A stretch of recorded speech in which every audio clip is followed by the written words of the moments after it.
तर हे आज आपण आपल्या चॅनलवर घेऊन आलेलो आहोत अगदी रेस्टॉरंट स्टाईल टेस्ट आणि स्ट्रक्चर तुम्ही दोन्हीही पाहू शकता।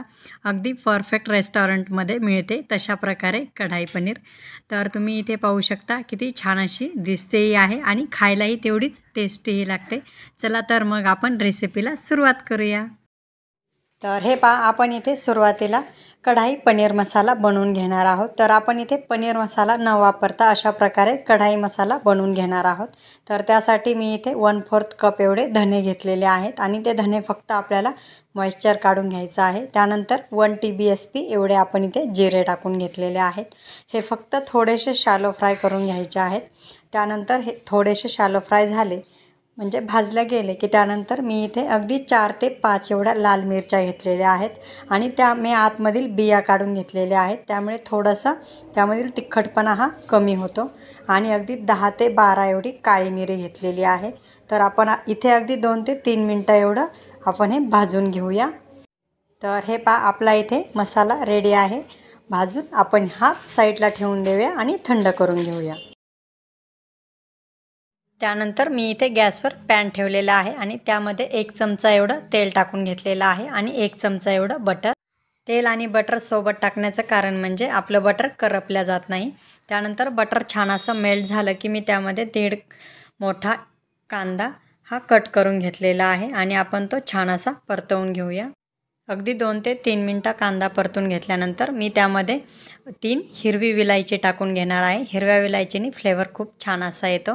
त्यानंतर 1 इंच एवढी अद्रक थोडीशी कट करून घेतलेली आहे आणि 1 लसणाची गड्डी म्हणजे अगदी 15 ते 16 एवढ्या लसणाच्या पाकळ्या आपण इथे टाकून घेतलेल्या आहेत। त्यानंतर आपण इथे 1 मोठा टोमॅटो टाकून घेणार आहोत म्हणजे 1.5 कांदा आणि 1 असा टोमॅटो आपण इथे छान असं तेल सुटेपर्यंत परतवून घेणार आहोत। तर तुम्ही कधीही रेस्टॉरंट स्टाईल जेव्हा भाजी कराल त्यावेळेस आहे ना नॉनस्टिक पॅन वापरायचा म्हणजे जेणेकरून आपल्या ह्या जिन्नस खाली डागल्या जाणार नाहीत आणि आपल्या ग्रेव्हीचा कलर असा आपल्याला पाहिजे असा येतो। जर आपली इथे अशा प्रकारे कांदा टोमॅटो डागला गेला तर आपल्या ग्रेव्हीला पाहिजे असा रेस्टॉरंट स्टाईल आपल्याला कलर भेटत नाही आणि टेस्टही तशी लागत नाही। त्यासाठी मी इथे नॉनस्टिक पॅन वापरलेला आहे। तुम्ही इथे शक्यतो नॉनस्टिक पॅनच वापरा। तर हे आपल्या इथे छान असं कांदा टोमॅटो परतला गेलेला आहे। तर मी त्यामध्ये 1/4 कप एवढे मगज बी ॲड करून घेतलेले आहेत। तुम्ही मगज बीऐवजी इथे अगदी 7 ते 8 किंवा 10 ते 12 एवढे काजू ॲड करून घेतले तरीही चालतील। काजूनेही खूप छान अशी टेस्ट येते। शक्यतो रेस्टॉरंटमध्ये काजू मगज बी हे दोन्हीही समप्रमाणात घेऊन ॲड केले जातात। तुम्ही जर काजू ॲड करणार असाल तर तिथे तुम्ही काजू तुकडा थोडासा स्वस्त मिळतो तो वापरला तरीही चालेल। तर हे आपले हे मसाले छान असे परतले गेलेले आहेत। आपण यामध्ये अगदी थोडंसं असं पाणी ॲड करून घेणार आहोत। आपण ही ग्रेव्ही नंतर परतवून घेणार नाही आहोत त्यामुळे आपण हे सर्व जिन्नस इथेच छान असे परतवून वगैरे घ्यायचे आहेत आणि मी 1/4 कप एवढं पाणी टाकून हे मसाले छान असे झाकण ठेवून शिजवून घेणार आहे। तर हे आपले इथे मसाले होत आहेत तोपर्यंत आपला हा मसालाही थंड झालेला आहे तो आपण मिक्सरला फिरून घेतलेला आहे। तर तुम्ही पाहू शकता खूप जास्त असा बारीक पावडरही करायचा नाही, थोडासा असा रवा ठेवायचा आहे। तर हे आपण हा मसाला छान असा परतला गेलेला आहे आणि खाली तेलही सुटलेलं आहे। लक्षात ठेवा आपल्याला हा मसाला नंतर तेल सुटेपर्यंत परतवून घ्यायचा नाही आहे। त्यामुळे आपल्याला पूर्ण मसाला इथेच तयार करून घ्यायचा आहे सुरुवातीला तेल सुटेपर्यंत आणि पाणी टाकल्याच्या नंतरही तेल सुटेपर्यंत असा परतवून घ्यायचा आहे। तर आपला इथे मसाला रेडी आहे। आपण थंड करून घेऊया।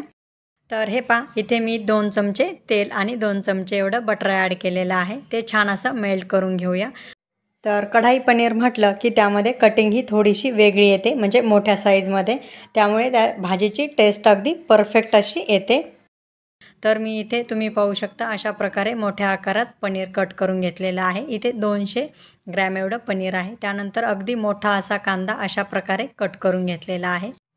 त्यानंतर मी इथे कांदा 1 मोठा घेतलेला आहे। त्यानंतर मी इथे शिमला मिरची अगदी 3 ते 4 अशा शिमला मिरच्या अशा प्रकारे कट करून घेतलेल्या आहेत। यामध्ये शिमला मिरचीचा फ्लेवर थोडासा जास्त असतो त्यामुळे मी इथे 3 शिमला मिरची घेतलेल्या आहेत। तुम्हाला पनीरचा फ्लेवर आवडत असेल तर तुम्ही शिमला मिरची थोडीशी कमी केली तरीही चालेल।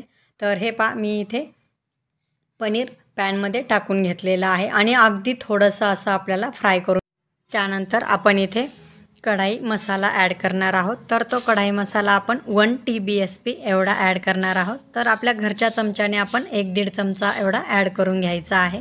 तर इथे तुमच्या आवडीनुसार कमी किंवा जास्त तुम्ही असा करू शकता। त्यानंतर आपण इथे 1/2 TBSP एवढी हळद टाकून घेणार आहोत। त्यानंतर 1/2 TBSP गरम मसाला, आपण इथे पनीर मसाला वापरणार नाही आहोत। 1 TBSP लाल तिखट। आपल्या भाजीच्या क्वांटिटीनुसार आपण इथे मसाले टाकून घेतलेले आहेत। तुम्हाला तुमची पनीरची क्वांटिटी वाढली की तुम्हाला हे मसाले वाढवायचे। तर आपण हे मसाले पनीरला छान असे कोटिंग होईपर्यंत परतवून घेऊया। फ्राय झालं की त्यामध्ये आपण इथे कांदा आणि शिमला मिरची ॲड करून घेणार आहोत आणि अगदी छान असं 1 ते 2 मिनटं फ्राय करून घेणार आहोत। तुम्हाला जर इथं वाटलं आपले मसाले थोडे जळत आहेत तर तुम्ही अगदी 1 चमचा भरून एवढं पाणी इथे ॲड करून घेऊ शकता। तर हे पहा, मी इथे अगदी 1 चमचाभर पाणी ॲड केलेलं आहे आणि आपण यावरती झाकण ठेवून घेऊया। तर हे पहा, आपले मसाले अगदी छान असे फ्राय झालेले आहेत। खाली तेलही सुटलेलं आहे, तुम्ही पाहू शकता। तर हे पहा, आपण इथे मसाले फ्राय झाल्यानंतर आपण ही प्युरी बनवून घेतलेली होती, ती आपण इथे प्युरी ॲड करून घेतलेली आहे। आपण इथे खूप जास्त पाणी ॲड केलेलं नाही आहे। खूप जास्त पाणी ॲड केलं की मसाला छान असा बारीक होत नाही। तुम्हाला जर वाटलं की आपली प्युरी थोडीशी अशी लहान मोठी आहे तर तुम्ही पुरणाच्या चाळणीमध्ये ठेवून ती गाळून घेऊ शकता। तर मी इथे अशा प्रकारे अगदी छान स्मूथ अशी पेस्ट याची तयार झालेली आहे। तर मी इथे भाजीमध्ये ॲड करून घेत आहे। तर हे पहा, मी इथे त्यानंतर मिक्सर जारमध्ये थोडंसं म्हणजे अगदी अर्धा कप एवढं पाणी ओतून घेतलेलं आहे आणि मिक्सर जार हे करून आपण यामध्ये पाणी ओतून घेतलेलं आहे। खूप जास्त असं पाणी ओतायचं नाही। कढाई पनीर म्हटलं की अशी भाजी अशी घट्टच असते। रेस्टॉरंटमधल्या भाजीसारखी अगदी परफेक्ट अशी भाजी खायची असेल तर थोडासा खटाटोप हा येतोच। तर हे पहा, मी इथे त्यामध्ये अगदी थोडीशी म्हणजे 1/2 TBSP एवढी साखर ॲड केलेली आहे। थोडंसं आपलं तिखट आणि खडे मसाल्याची टेस्ट थोडीशी अशी बॅलन्स होण्यासाठी इथे साखर ॲड करायची आहे। तर हे पहा, आपण त्यानंतर 1 TBSP एवढा इथे घरगुती बटर घेतलेला आहे। हे आपलं होममेड बटर आहे, त्यामुळे तुम्हाला इथे कदाचित क्यूबमध्ये दिसणारही नाही। तर हे पहा, आपण इथे बटर ॲड केल्यानंतर अगदी 1 TBSP एवढी इथे दुधावरची मलाई म्हणजे साय थोडीशी फेटून अशी ॲड करू। तुमच्याकडे जर अमूल फ्रेश क्रीम असेल तर तुम्ही तीही इथे वापरू शकता। मी इथे दुधावरची साय वापरलेली आहे। तर आपण हे अगदी छान 1 ते 1.5 मिनटं एवढी पूर्ण ग्रेव्ही आणि आपण साय पूर्ण ॲड केल्यानंतर 1.5 मिनिट आपल्याला एवढी ही भाजी शिजवून घ्यायची आहे। खूप जास्त शिजवून। तर हे पहा, आपण इथे अगदी शेवटी कोथिंबीर ॲड केलेली आहे।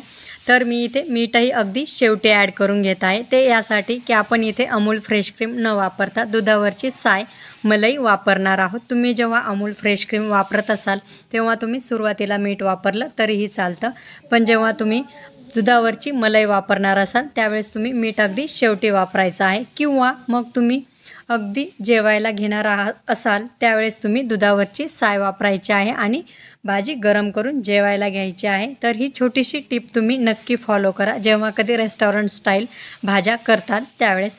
तर हे पहा, आपली इथे भाजी तयार आहे, तुम्ही इथे भाजी पाहू शकता।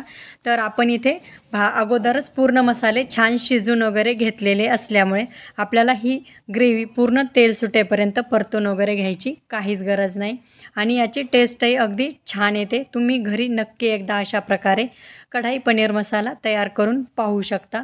तर हे पहा, आपली भाजी अगदी 1 ते 1.5 मिनटामध्ये रेडी झालेली आहे। तर तुम्ही भाजी पाहू शकता, कलरही किती छान आलेला आहे आणि तुम्ही कन्सिस्टन्सी पाहू शकता किती घट्ट किंवा पातळ आहे। अशा प्रकारे तुम्हाला भाजी तयार करून घ्यायची आहे। चला तर मग आपण प्लेटिंग करून घेऊया। तर हे पहा, मी इथे प्लेटिंगही करून घेतलेली आहे, तुम्ही पाहू शकता। अगदी छान अशी भाजी दिसतेही आहे आणि खायलाही तेवढीच टेस्टी अगदी रेस्टॉरंटमध्ये मिळते त्या प्रकारे याची टेस्ट येते। तर तुम्हाला आजची आपली ही रेसिपी आवडली असेल तर आपल्या चॅनलला नक्की लाईक करा, शेअर करा आणि हो सबस्क्राईब करायला विसरू नका। त्याचबरोबर बेल आयकॉनही क्लिक करा म्हणजे अशाच नवनवीन व्हिडिओचे अपडेट तुम्हाला सर्वात पहिले मिळतील। थँक्यू।